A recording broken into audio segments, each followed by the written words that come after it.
O Hospital Universitário Presidente Dutra fechou ano passado com 246 transplantes de córnea. Só nesse primeiro mês do ano, 24 pacientes submeteram a esse procedimento no Centro de Referência Oftalmológica. Sobre o assunto, eu converso com a doutora Roberta Farias, que é oftalmologista, responsável técnica do Banco de Olhos do HU da UFMA.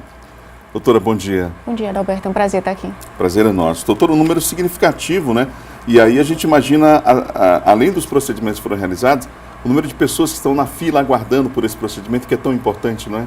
Exatamente. Existem hoje cadastrados no Maranhão 619 pessoas aguardando por um transplante de córnea. A nossa fila de espera chega a demorar 3 anos. Então é extremamente necessária a doação de córneas para que a gente possa zerar essa fila de espera um dia. Continua ainda essa dificuldade das pessoas, ainda falta de informação, às vezes que atrapalha no sentido da doação? Exatamente, é o desconhecimento. Então se a pessoa quer ser um doador, ao Banco de Olhos do Hospital Universitário Presidente Dutra, ela precisa, em vida, discutir com seu familiar a sua vontade de fazer a doação, para que quando chega o momento, a equipe de abordagem do Banco de Olhos consiga mais facilmente obter essa captação, ou até mesmo os familiares possam entrar em contato com o Banco de Olhos do Hospital Universitário para que ocorra essa captação.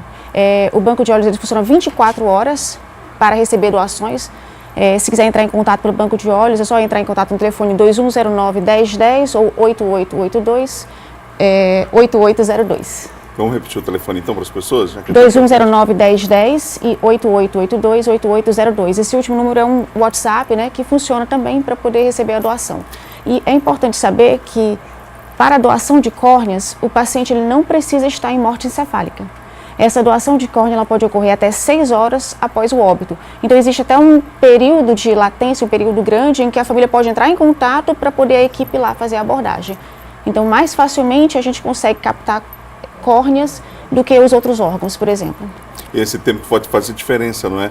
A senhora falou de 6 horas aí o tempo, mas quer dizer, é importante que essa discussão aconteça antes para facilitar todo o processo. Exato, para facilitar a equipe de abordagem, porque naquele momento é um momento doloroso e às vezes a pessoa até se esquece de que foi discutido isso com o seu familiar antes, né? Então seria importante eles comunicarem à vontade para que possa ser realizada no momento oportuno. A gente deu dados aqui sobre transplante de córnea e houve inclusive na semana passada, a senhora me corrija se eu estiver errado, um transplante diferenciado, que foi de bebê, né? Geralmente não é tão comum esse tipo de transplante em crianças tão pequenas, né? Não, o transplante de córnea em crianças, em bebês e crianças, de forma geral, é pouco frequente no mundo todo. Para você ter uma ideia, cerca de 2% dos transplantes são realizados em crianças no mundo todo. E no Maranhão, no ano passado, foram realizados 13 transplantes em crianças. Esses 13 foram realizados especificamente no Hospital Universitário Presidente Dutra. E desses 13 transplantes, 6 eles entraram como critérios de urgência. Isso é uma coisa que é importante que a gente deve falar. Como assim urgência? 3 ocorreram em bebês, os outros 3 em crianças devido a acidentes domésticos que acabam perfurando a córnea. E o resultado em crianças se dá da mesma forma que se dá em relação aos adultos? Não é a mesma coisa, porque a criança existe um período de plasticidade cerebral que ocorre nos primeiros 8 anos de vida.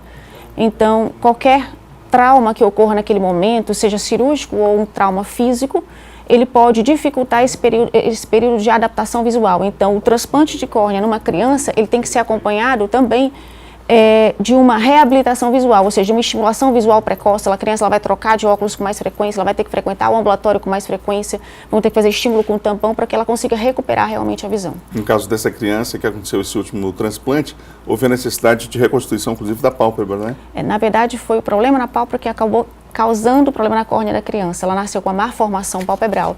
E essa má formação palpebral levou à exposição crônica da córnea com uma formação de úlceras, né? Então, assim, na criança a gente tem que ter esse cuidado, porque o transplante dela, ele é associado também à má formação das outras partes do tecido ocular. E daí porque é mais difícil a recuperação na criança. Eu dei dados aqui sobre transplante de córnea, mas esse não é o único procedimento feito lá pelo Banco de Olhos do Hospital Universitário da UFMA, não, né? Existem outros procedimentos realizados também no Hospital Universitário. A cirurgia, por exemplo, de catarata tem uma procura grande também, não é? Exatamente. No Hospital Universitário Presidente Dutra, no setor de oftalmologia, a gente faz cirurgia de catarata, de glaucoma, de retina, de transplante de córnea, cirurgias menores de superfície ocular. Então, todo tipo de cirurgia é feito lá, realmente. É claro que a questão da córnea é especificamente ligada àquilo que a senhora responde, que é o banco de olhos, né? Exatamente. Agora, um dado aqui sobre essa procura são cirurgia de catarata, por exemplo, cerca de 130 cirurgias por mês. Em média, são realizadas 1.900 consultas por mês e 320 cirurgias oculares. Um número realmente considerável. Qual é a estrutura hoje do banco de olhos, doutora? Ela atende à necessidade da demanda hoje, por exemplo, aqui do Estado?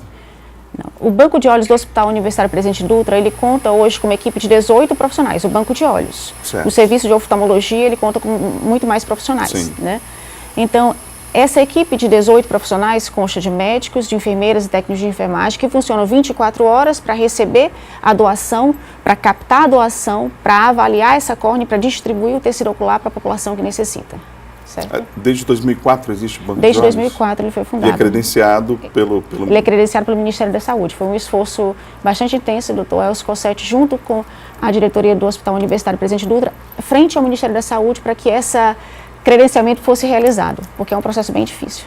Doutora, obrigado pela entrevista, pelas informações, parabéns pelo trabalho no nosso Hospital Universitário. Muito obrigado e deixar de lembrança, novamente, a necessidade da doação de córneas, porque existem cerca de 619 pessoas que precisam de transplante de córnea no Maranhão e você tem que se lembrar que com uma única doação você pode fazer 2 pessoas voltarem a enxergar. Essas 2 pessoas podem ser 2 crianças que podem voltar a brincar e estudar, 2 adultos que podem se reinserir no mercado de trabalho ou 2 idosos que muitas vezes nem enxergam seus netinhos.